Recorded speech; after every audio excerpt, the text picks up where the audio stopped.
Hello guys, welcome back to my channel. So guys, जैसे कि हमने लास्ट पार्ट में देखा था कि वे विजान ने लानवांग जी के लिए जो पार्टी रखी थी वो बहुत ही ज़्यादा अच्छी चल रही थी। बट उसके थोड़ी देर बाद ही वे विजान जी की किसी बात को लेकर बहुत ज़्यादा परेशान हो चुका था और वांग जी को समझ में नहीं आता कि आखिर विंग को अचानक से हुआ क्या था। और उसके बाद वांग जी ने विंग से काफ़ी बार पूछा कि आखिर उसे हुआ क्या है, बट विंग ने उसे कुछ भी नहीं बताया था। और काफ़ी दिन बीत चुके थे, बट विंग ने वांग जी से सीधे मुँह बात तक नहीं की थी, जिस वजह से वांग जी की बहुत ज़्यादा सैड हो चुका था कि आखिर विंग का हुआ क्या। और एक दिन वांग जी ने आखिर पूरा इंटेंशन बना ही लिया था कि वो जान के ही रहेगा कि आखिर विंग का हुआ क्या है। और उस दिन जब वांग जी जो कि विंग से ज़िद कर रहा था कि वो उसे बताए कि आखिर बात क्या है, क्या है, क्या है, तब विंग ने उसे जो कहा था, जिस बात को सुन के वांग जी को बहुत ज़्यादा अंदर तक हर्ट हो गया था कि विंग ने उसे ऐसा कह कैसे दिया।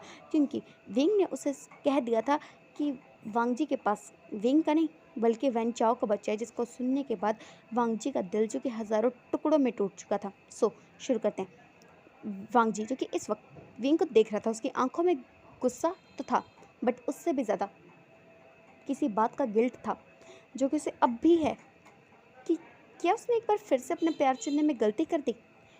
कि विंग को उस पर बिल्कुल विश्वास नहीं है। उसने ऐसा सोच भी कैसे लिया कि वो वेंचाओ के साथ विंग ऐसे कैसे कर सकता है, ऐसा जो कि वांग जी के दिमाग में चल रहा था। और विंग जो कि बस एक टक वांग जी को देख जा रहा था।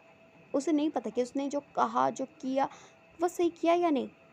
वांग जी के रिएक्शन जो कि उसे उछल उछल के ये चीज़ कह रहे हैं कि विंग ने वांग जी को जो भी कहा, जो भी उसके लिए सोचा, वो कितना घटिया, कितना गिरा हुआ था। बट विंग ने जो सुना वो उसे झुठला भी तो नहीं सकता। विंग ने जो देखा वो उसे अनदेखा भी तो नहीं कर सकता ना। विंग का दिमाग जो कि उसे उछल उछल के कह रहा है कि उसने जो किया वो बिल्कुल सही किया। उसे हक है वांग जी से ये सवाल करने का, बट विंग का दिल जो कि उसे ये कह रहा है कि वो जिससे प्यार करता है उसने उस पर शक करके बहुत गलत किया। और विंग जिसे खुद भी नहीं पता कि इस वक्त उसे अपने दिल की सुननी चाहिए या दिमाग की। और वांग जी जो कि उसे ऐसे देखते हुए ना अपने कदमों को पीछे लेने लगता है और वो बिल्कुल डोर के पास पहुंच जाता है। फिर वो एक बार विंग को देखता है और कहता है, विंग, मुझे लगता था कि तुम मुझसे प्यार करते हो, बट खैर मैं गलत था। तुम मुझसे प्यार नहीं करते। इनफैक्ट मैं भी तुमसे प्यार नहीं करता। तुमने कहा ना मैंने झूठ कहा, सही कहा तुमने। मैंने झूठ कहा था कि मैं तुमसे प्यार करता हूँ। मैंने झूठ कहा था कि मेरे पास तुम्हारा बच्चा है। तुम्हें लगता है कि ये बच्चा वेंचाओ का है, तुम्हारी मर्जी। तुम्हें लगता है कि मैं वेंचाओ से प्यार करता हूँ, तुम्हारी मर्जी। तुम्हें जो मानना है मानो विंग। क्योंकि अब अगर तुम मेरी बात पे यकीन करके कि कह भी दो ना कि तुम्हें मुझ पे यकीन है, तो मुझे तुम पर यकीन नहीं है। आज तुमने ये बात मुझे कह दी कि मैं तुमसे प्यार नहीं करता, मेरा रिश्ता वेंचाओ के साथ है। क्या पता फिर तुम ये भी कह दो जो चीज़ तुमने मेरे सामने कही कि मेरा बच्चा तुम्हारा नहीं वेंचाओ का है, वही बात कभी ना कभी तुम मेरे बच्चे से कह दो। इसलिए अब मैं तुम्हारे साथ नहीं रह सकता विंग। एटलीस्ट तुम्हारे साथ तो क्या, मुझे किसी के साथ नहीं रहना। मुझे इस दुनिया में ही नहीं रहना जहाँ पर मेरी कोई कदर नहीं है, कोई भी नहीं विंग। और ऐसे कहते हुए वांग जी ने रूम का डोर जो कि ओपन कर दिया था, वो अपने कदम जो कि धीरे धीरे करके पीछे लेने लगता है और उस रूम का डोर ओपन करके वो चुपचाप वहाँ से बाहर निकल जाता है। और विंग जो कि बस वांग जी को देख रहा था। वांग जी ने अपना कदम जैसे ही उस रूम के बाहर रखा तो विंग बिल्कुल सुन पड़ गया। उसकी बॉडी वो रिएक्ट नहीं कर पा रही थी कि उसे क्या करना है, क्या नहीं करना है। वो अपनी नीज़ पे गिर चुका था। और उसके बाद विंग जो कि बस एक टक उस डोर की तरफ देख रहा था जहाँ से अभी अभी वांग जी जा चुका है। विंग की आंखों से आंसू बहने लगते हैं। उसे अब भी शक है कि उसने जो कहा वो सच कहा या नहीं। उसने वांग जी से जो भी कहा, क्या वो उसने गलत कहा या फिर वो सही कहा, विंग नहीं जानता। बट अभी उसके दिल में इतना दर्द हो रहा है जितना वो बयान नहीं कर सकता। वांग जी की आंखों से गिरता एक एक आंसू उसे ऐसा लगा जैसे उसके दिल पे अंगारों की बारिश हो रही है, पर वो वांगजी को रोक नहीं पाया बिकॉज उसके पास वो हक ही नहीं था। और विंग जो कि इस वक्त इन्हीं ख्यालों में था, और तभी उसके दिमाग में एक बात आती है, मैं यहाँ पे नहीं रह सकता विंग, एटलीस्ट मैं तो इस दुनिया में ही नहीं रह सकता। और जैसे ही विंग के दिमाग में एक बात आती है ना, तो फिर वो अपनी जगह से खड़ा हो जाता है। उसकी आंखों से आंसू जो कि अब भी बह रहे थे, बट फिर भी वो अपने आंसुओं को इग्नोर करते हुए ना रूम का डोर ओपन करता है और बाहर की तरफ चला जाता है। और फिर वो पूरी जगह पे देखता है, बट उसे वांगजी जो कि कहीं भी नहीं दिखता है। वो वहाँ से बाहर जाने लगता है, और वो हर जगह दिख रहा था बट उसे वांगजी जो कि कहीं भी नहीं दिख रहा था। और वो पूरे जंग क्लैन में वांगजी को ढूंढ रहा था, और दूसरी साइड पे वांगजी जो कि बस चलता जा रहा था। उसे नहीं पता कि उसे कहाँ जाना है। उसके हाथ में उसकी तलवार तो है, बट तलवार होते हुए भी वो कमज़ोर है, ताकत से नहीं, दिल से कमज़ोर है, क्योंकि दिल से हारा हुआ इंसान कभी ताकतवर नहीं हो सकता। और वांगजी जो कि बस चल रहा है, वो जियांग क्लैन से बाहर आ चुका है, और विंग जो कि उसे पूरे जियांग क्लैन में ढूंढ रहा है। और दूसरी तरफ वेंचाओ जो कि मैंग्याओ को देख रहा था, और फिर वो कहता है, तुमने कहा था कि यहाँ पर कुछ बड़ा होने वाला है, क्या हुआ? तो इस बात पे मैंग्याओ जो कहते हैं, वेल जो होना था वो तो कब का हो चुका है वेंचाओ। तो इस बात पे वेंचाओ जो कहता है, क्या हुआ है? तो फिर मैंग्याओ जो कहता है, ओ कम ऑन, क्या तुम्हें पता नहीं कि एग्जैक्टली हुआ क्या? तुम्हें याद है ना कि उस दिन विंग ने जो देखा था उसके बाद भला क्या ही हो सकता है, और तुमने देखा नहीं है बेबी, वांगजी यहाँ से जा चुका है। तो इस बात पे वेंचाओ जो कहते हैं, क्या वांगजी कब गया? मैंने क्यों नहीं देखा उसे? तो फिर वेंचाओ जो कहते हैं, सॉरी मैंग्याओ जो कहता है, वेंचाओ तुम्हारे दिमाग से तुम्हारे गंदे ख्याल जाएंगे तो ही तो तुम कुछ देखोगे ना। वांगजी अभी अभी जियांग क्लैन को छोड़ के जा चुका है, और वैसे भी उस रात जो तुमने किया था उसके बाद क्या लगता है वांगजी विंग के साथ कभी रहेगा, या विंग वांगजी को उसके साथ रहने देगा? हो ही नहीं सकता। और ऐसे कहते हुए मैंग्याओ के चेहरे पे एक बहुत ही ज़्यादा ईवल स्माइल थी। और वेंचर जो कहता, हाँ वैसे भी उस रात विंग ने जो देखा था, लगता नहीं कि उसके बाद उसे वांगजी पे बिल्कुल भी विश्वास होगा। और ऐसे कहते हुए उसके चेहरे पे भी एक ईवल स्माइल आ चुकी थी। और फिर हम देखते हैं एक छोटा सा फ्लैशबैक, यानी कि उस दिन का जब पार्टी चल रही थी और वांगजी विंग को मिल नहीं रहा था। सो देखते हैं विंग जो कि उस परछाई की तरफ जा रहा था, और जैसे जैसे वो उस परछाई की तरफ जा रहा था ना, कि तभी उसे कोई वॉइस सुनाई देती है। और फिर वो कहता है, वांगजी, वांगजी यहाँ क्या कर रहा है? और फिर विंग जो कि अपने कदमों को और तेज़ कर देता है, और तभी उसे एक दूसरी वॉइस सुनाई देती है, जिसे सुनने के बाद विंग के कदम जो कि वहीं के वहीं रुक चुके थे। और फिर वो उस तरफ देखने लगता है जहाँ पर उसे दो परछाई दिख रही थी। और फिर विंग जो कि मन में कहता है, वांगजी वेंचाओ के साथ क्या कर रहा है? और ऐसा सोचते हो ना विंग, जिसका दिल जो कि उसे कह रहा था कि उसे आगे नहीं जाना चाहिए, कि बहुत कुछ बुरा होने वाला है, और ऐसा जो कि तब उस टाइम पे विंग के दिल में चल रहा था। और फिर भी विंग जो कि अपनी पूरी हिम्मत जुटा के ना धीरे धीरे करके उस तरफ जाने लगता है। और जैसे ही वो उस तरफ जाता है ना, तो उसे कुछ बातें सुनाई देती है, जहाँ पर वेंचाओ जो कि कहता है, वांगजी मुझे समझ में नहीं आता है कि आखिर तुम ऐसा कर ही क्यों रहे हो? ये विंग का बच्चा नहीं है जो जो विंग इसके लिए इतना कुछ कर रहा है, ये मेरा बच्चा है, और हमें हमें इसके लिए सब कुछ करना चाहिए। तो विंग क्यों कर रहा है वांगजी? और तुमने विंग से ऐसा क्यों कहा कि तुम मुझसे प्यार करते हो? तुम मुझसे प्यार करते हो ना वांगजी? और ऐसे कहते हुए वेंचाओ जो कि वांगजी से बात कर रहा था, और वांगजी जो कि कह रहा था, हाँ वेंचाओ मैं तुम्ही से प्यार करता हूँ, बट मैं क्या करूँ, मेरी शादी से हो चुकी है, और तुम जानते हो ना कि लैंड क्लैन में ये रूल है, हम शादी एक ही बार कर सकते हैं, और जब तक विंग मुझे खुद ही यहाँ से जाने को नहीं कहता, मैं यहाँ से नहीं जा सकता हूँ, इसलिए मुझे ऐसा कहना पड़ा। और ऐसे कहते हुए वांगजी जो कि वेंचर से बातें कर रहा था, और जैसे ही ये बातें जो कि विंग के कानों तक पड़ती है ना, तो उसके पैरों के नीचे से ज़मीन गायब हो चुकी थी। उसका दिल जो कि हज़ारों टुकड़ों में टूट चुका था, और विंग जो कि मानना नहीं चाहता था कि जो वो सुन रहा है क्या वो सच है या वो झूठ है। और विंग जो कि इस बात पे विश्वास ना करते हुए अपने कदमों को और आगे बढ़ाता है, और जैसे ही वो अपने कदमों को आगे बढ़ाता है ना, तो उसे वेंचाओ जो कि दिख रहा था, और उसे वांगजी भी दिख रहा था, बट उसे वांगजी का फेस नहीं, सिर्फ वांगजी की बैक दिख रही थी, क्योंकि उसने वही ड्रेस पहनी हुई थी जो कि विंग ने उसे कही थी। और विंग जैसे उस ड्रेस को देखता है, वांगजी को देखता है ना, तो उसके कदम जो कि वहीं के वहीं लड़खड़ा जाते हैं। और फिर वेंचर जो कहता है, वांगजी मैं तुमसे बहुत प्यार करता हूँ, बस जल्दी से ना तुम कुछ करो और विंग से दूर हो जाओ, मैं तुम्हें इसके साथ नहीं देख सकता हूँ। और ऐसे कहते हैं ना, वो वांगजी को गले लगा लेता है, और विंग जो कि जैसे ये नज़ारा देखता है ना, तो उसकी आंखों से सिर्फ आंसू बहने लगते हैं, क्योंकि उसने वांगजी और वेंचो को एक साथ में देखा है, जो बात विंग के लिए बर्दाश्त करना बहुत ज़्यादा मुश्किल है। और फिर देखते हैं वेंचर जो कि ये सोचते हो ना, उसके चेहरे पे एक बहुत बड़ी वाली ईवल स्माइल थी। और फिर वो कहता, हाँ सही कहा तुमने, वैसे भी जो देखता है वही तो मानता है, और वैसे भी एलन पैट्रियट को ये बात क्या पता कि वो वांगजी था या नहीं था। उन्होंने तो बस देख के पहचान लिया, बट सीरियसली वो कहते हैं कि वो प्यार करता है। अगर वो प्यार करते तो क्या उन्हें सामने आकर सवाल नहीं करना चाहिए था कि उसने धोखा क्यों दिया? बट उन्होंने तो बस उसे देखते ही सोच लिया कि वांगजी ने उन्हें धोखा दिया, जबकि उन्हें क्या पता कि वो वांगजी था भी या नहीं। और ऐसे कहते हैं ना, वो मैंगो की तरफ देखता है, फिर मैंगो जो कि एक ईविल स्माइल करके कहता है बिल्कुल सही कहा। और ऐसे कहते हुए ना वो लोग जो कि वहाँ से निकल जाते हैं। और उसके बाद विंग जो कि पूरे क्लैन में वांगजी को ढूंढ रहा था, बट वांगजी जो कि उसे कहीं भी नहीं मिला था। रात से सुबह होने को आ चुकी थी, बट उसे वांगजी के कहीं भी नहीं मिला। और फिर हम देखते हैं वांगजी की साइड। वांगजी जो कि चलते चलते जंग क्लैन से काफ़ी ज़्यादा दूर आ चुका था, बट उसमें इतनी हिम्मत नहीं थी कि वो ज़्यादा चल पाए। बट फिर भी वो पूरी रात से बस चलता आ रहा है, और चलते चलते ना वो एक गांव के पास पहुंच जाता है। और वांगजी जो कि चल रहा था, बट अब धूप जो कि बिल्कुल सर पे आ चुकी थी, जिस वजह से वांगजी जो कि पूरी तरह से पसीने में भीग चुका था। और चलते चलते ना वो एक पत्थर से टकरा जाता है, जिस वजह से ना वो नीचे गिर जाता है। बट वांगजी जो कि अपने पेट पे हाथ रख लेता है ताकि उसकी वजह से उसके बेबी को कुछ ना हो। और फिर वांगजी जो कि बहुत ज़्यादा थक चुका था, और फिर ना वो एक बड़े से पेड़ को देखता है, और उस पेड़ के नीचे जाके ना वो वहीं पे बैठ जाता है। वो अपनी तलवार को साइड में रख देता है, और उसकी आंखें जो कि धीरे धीरे करके बंद होने लगती हैं। और जैसे उसकी आंखें बंद हो रही थी ना, तो उसकी आंखों के सामने कुछ चीज़ें घूमने लगती है, जिसे याद करते करते वांगजी की आंखें जो कि धीरे धीरे करके बंद होने लगती है। सो हम भी देखते हैं कि वांगजी जी की क्या सोच रहा है।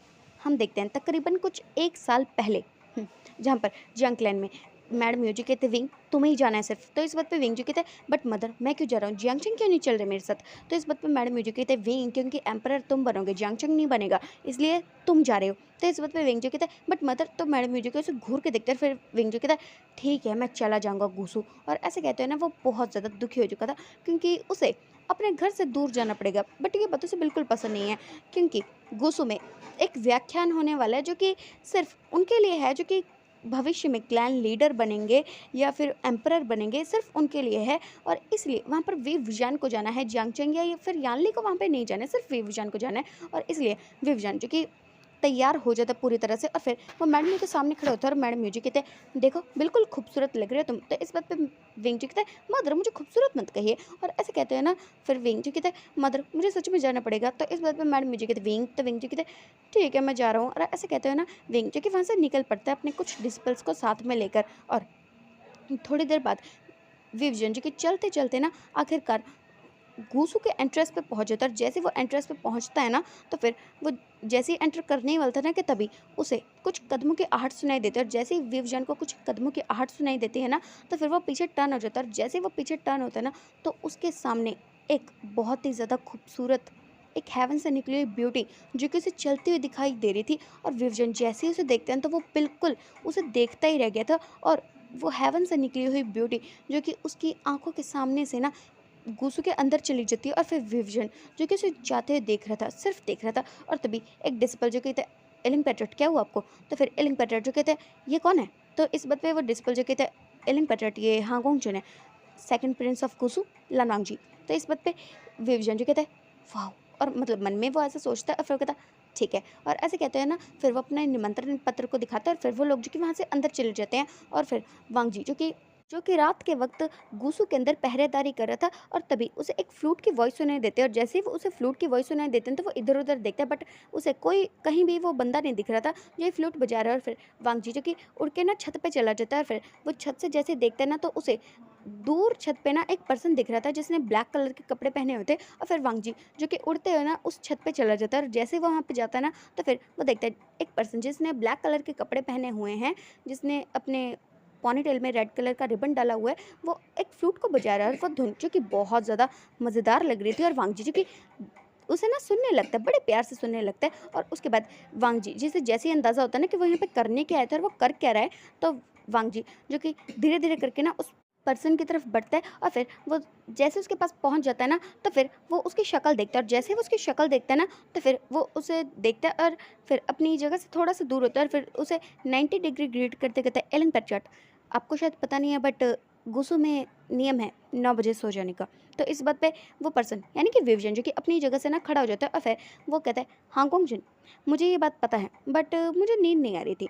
तो इस बात पे हांगकांग जिन जो कि कहते हैं हमें माफ़ कीजिएगा बट इस वक्त पे आप यहाँ नहीं रुक सकते हैं। तो इस बात पे एलन पेट्रा जो कहते हैं बट मुझे तो भी नींद नहीं आ रही है और वैसे भी आप भी तो यहाँ पर घूम रहे हैं। तो इस बात पे हांगकांग जुन जी कहते हैं मैं यहाँ पर घूम नहीं रहा हूँ, मैं यहाँ पे पहरेदारी कर रहा हूँ। तो इस बात पे एलन पेट्रा जो कहते हैं ओह, तो क्या मैं भी आपके साथ पहरेदारी कर सकता हूँ? तो हांगकांग जुन जी कहते हैं बिल्कुल नहीं, ये गुस्सू के नियम है कि यहाँ पर कोई बाहर वाला पहरेदारी नहीं कर सकता। तो इस बात पे विंग जो कि थोड़ा सैड सा लुक बनाता है और फिर वो कहता है ठीक है हाँ कुंजन जैसा आप चाहें। और ऐसा कहते हुए ना विंग जो कि से कूद के वापस से अपने रूम के अंदर चला जाता है और हांगकांग जुन जैसे ही देखते कि एलिंग पेट्रियट जा चुके हैं तो फिर वो फिर से अपनी पहरेदारी करना शुरू करते हैं और पहरेदारी करते हुए वो लाइब्रेरी की तरफ आ जाते हैं। और जैसे ही वो लाइब्रेरी की तरफ आते हैं ना तो उन्हें कुछ आवाज़ सुनाई देती है और वांग जी जो कि धीरे धीरे करके उस तरफ जाने लगता है। और वांग जी जो कि जैसे ही उस तरफ जा ही रहता है ना कि इतने में ही ना कोई वांग जी का हाथ पकड़ लेता है और उसे लाइब्रेरी के अंदर खींच लेता है, जिस वजह से वांग जी का बैलेंस जो कि बिगड़ जाता है और वो गिरने ही वाला था कि वो अपने आप को संभाल लेता है। और फिर वो अपनी तलवार को अनसील करके पीछे की तरफ टर्न होता है ना तो फिर वो देखता है कि अंधेरे में उसे कोई दिख नहीं रहा है, बट फिर भी वो अपनी पावर की मदद से ना कॉन्सेंट्रेट करता है ना तो उसे वहाँ पर एक पर्सन जो कि दिखाई दे रहा था। और फिर वांग जी जो कि उसकी तरफ तलवार को पॉइंट करते कहते कौन हो तुम, सामने आओ वरना तुम्हारे लिए बिल्कुल ठीक नहीं होगा। और ऐसे कहते हुए वांग जी ने अपनी तलवार जो कि उस पर्सन की तरफ पॉइंट की हुई थी और फिर वो पर्सन जो कि अंधेरे से बाहर निकलता है और फिर वो उसे देखते हुए कहता है हांगकांग चिन अब तो सच में बहुत ज़्यादा गुस्सैल है, मैंने तो सुना था कि आप गुस्सैल है, आज तो पता भी चल गया। और ऐसे कहते हैं ना वो वांग जी की तरफ देख रहा था और फिर वांग जी जो कि उसकी तरफ देखते और अपनी तलवार को पीछे कर लेते हैं और फिर वो कहता है प्रिंस वैन आप यहाँ क्या कर रहे हैं, वो भी इस वक्त। तो इस बात पे वैन जो कहते हैं मैं कुछ नहीं कर रहा हूँ, मैं बस आपसे मिलने की ट्राई कर रहा था। तो इस बात पे वांग जी जो कहते हैं आपके कहने का मतलब क्या है? तो इस बात पे वैन जो कहते हैं हांगकांग जिन मैं आपको कुछ बताना चाहता हूँ, वो क्या है ना प्यार हो चुका है मुझे आपसे, आपसे शादी करना चाहता हूँ। तो इस बात पे वांग जी अपनी तलवार को अनसील करके ना उसकी नेक पे रखते कहते क्या कहा आपने? तो इस बात पे वेंचर जो कहता है हांगकांग जिन शायद आप भूल चुके हैं कि लैन क्लैन में किसी पर ऐसे बिना वजह हमला करना बहुत बड़ा गुनाह माना जा सकता है। तो इस बात पे वांग जी जो कहते हैं और अगर उन्हें ये पता चला कि आपने मुझसे क्या कहा है तो आपको इस बात की कितनी बड़ी सज़ा मिल सकती है, ये पता है आपको? तो इस बात पे वेंचर जो कहता है मैं जानता हूँ बट प्यार करना गुनाह नहीं है। तो इस बात पे वांग जी जो कहता है बकवास मत कीजिए और वैसे भी रात काफ़ी हो चुकी है, आपको सो जाना चाहिए जाके। और ऐसे कहते हैं ना वांगजी की उस लाइब्रेरी से बाहर जाने ही वाला था कि वेंचर की लाइब्रेरी का रास्ता रोक आई मीन वांगजी का रास्ता रोकता है और लाइब्रेरी के डोर के सामने आ जाता है। और फिर वो कहता है हांगकांग चिन मुझे समझ में नहीं आता आपकी प्रॉब्लम क्या है, मैं वैसे भी वैन क्लैन का होने वाला क्लैन लीडर हूँ, मेरे पास कमी क्या है? और वैसे भी आप कौन सा लैंड क्लैन के क्लैन लीडर बनेंगे जो आप लैंड क्लैन के लिए इतना कर रहे हैं? उससे अच्छे कि आप उनसे शादी क्यों नहीं कर लेते हैं, कमी क्या है मुझ में?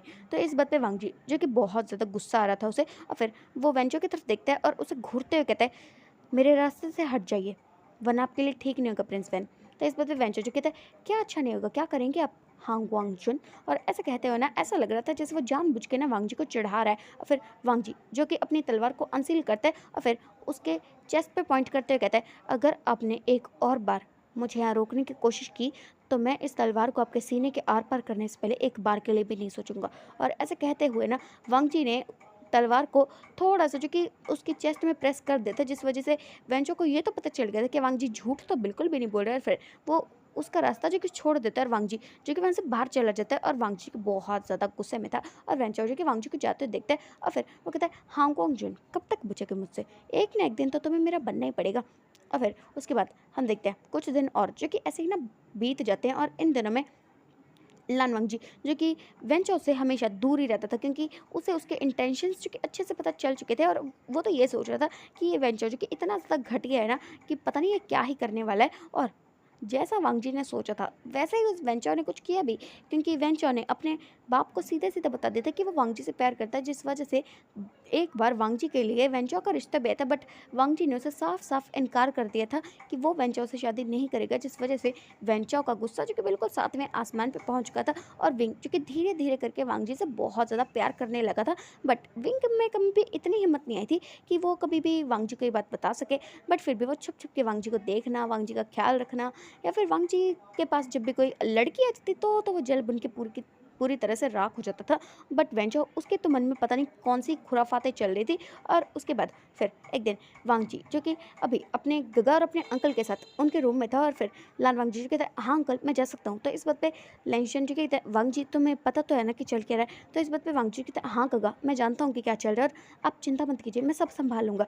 तो इस बात पे लेंशन जी कहता है ठीक है वांग जी तुम सब संभाल लेना और अपना ध्यान रखना, कोई भी गड़बड़ ना हो। और सबसे इम्पॉर्टेंट है वांग जी तुम सही सलामत वापस आना, कोई भी गड़बड़ हो तो मुझे बता देना। तो वांगजी जी कहते हैं ठीक है गगा। और ऐसे कहते हैं ना वांगजी जो कि वहाँ से बाहर निकल जाता है, क्योंकि अभी पूरे जो कल्टीवेशन वर्ल्ड है ना वहाँ पर कुछ तो गड़बड़ चल रही है, क्योंकि कुछ गाँव में बहुत सारे पपेट्स देखने को मिले हैं, जिस वजह से ये प्रॉब्लम जो कि अभी लैन क्लैन के पास आई है। और वांगजी जो कि खुद जा रहा है उसे देखने के लिए, क्योंकि लैंशन जो कि क्लैन लीडर हैं इसलिए वो यहाँ से नहीं जा सकते हैं। इसलिए अभी लैन वांगजी जो कि वहाँ से जा रहे हैं। और फिर देखते हैं लान वांगजी जो कि आधी रात को वहाँ से बाहर निकल जाता है। और इस बारे में ना तो वेंचाओ को पता था और ना ही वे विजान को पता था। और सुबह सुबह जब विंग को ये बात पता चलती है कि वांगजी जो कि नाइट हंटिंग पे गया, तो उसे तो बड़ा वाला शौक लगा था कि आखिर वो गया तो बता के क्यों नहीं गया, विंग भी उसके साथ चलता ना। और ऐसे सोचते विंग जो कि सैड हो जाता है। और फिर देखते हैं 2 दिन और जो कि बीत जाते हैं, और 2 दिन बाद लान वांगजी जो कि वापस आता है। और जैसे ही लान वांगजी वापस आता है तो विंग जिसे पता चला था कि आज लान वांगजी वापस आने वाला है, तो वो बहुत ज़्यादा खुश हो चुका था। और वो चाहता था कि वो सबसे पहले अपने वांगजी को देखे कि वो कितना खूबसूरत लग रहा है और वो कैसा लग रहा है, कि मतलब उसे कोई चोट वोट तो नहीं लगे, ये भी देखना था विंग को। इसलिए वो छुपके से ना डोर के पास चला गया था ताकि वो वांगजी को देख सके।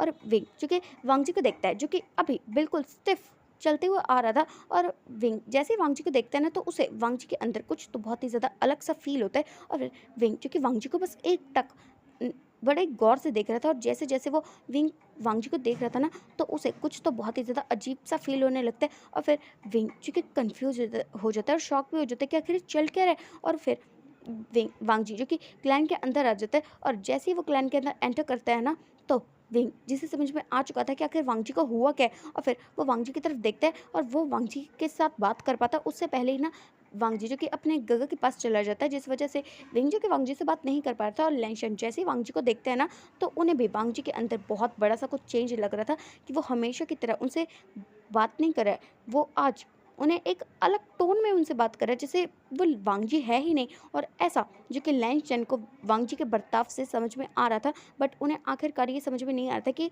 लान वांगजी को आखिरकार हुआ क्यों क्या है। क्योंकि लान वांगजी कभी भी अपने गगा से, अपने अंकल से डिसरिस्पेक्ट से या ऑर्डर वाले टोन में बात नहीं करते, बट आज वो कुछ ऐसा कर रहा था। वो उनसे पोलाइटली नहीं बल्कि डिसपोलाइटली बात कर रहा था, जिस वजह से लेनिशन जी के बहुत ज़्यादा शौक थे कि आखिर उनके भाई का हुआ क्या है। सो गाइस आज का पार्ट हम यहीं रोकते हैं, बाकी अब हम कल जानेंगे कि आगे क्या होता है। सो आज का पार्ट आपको जैसा भी लगा ना वो कमेंट में ज़रूर बताना। So bye, take care and comment तो ज़रूर करना।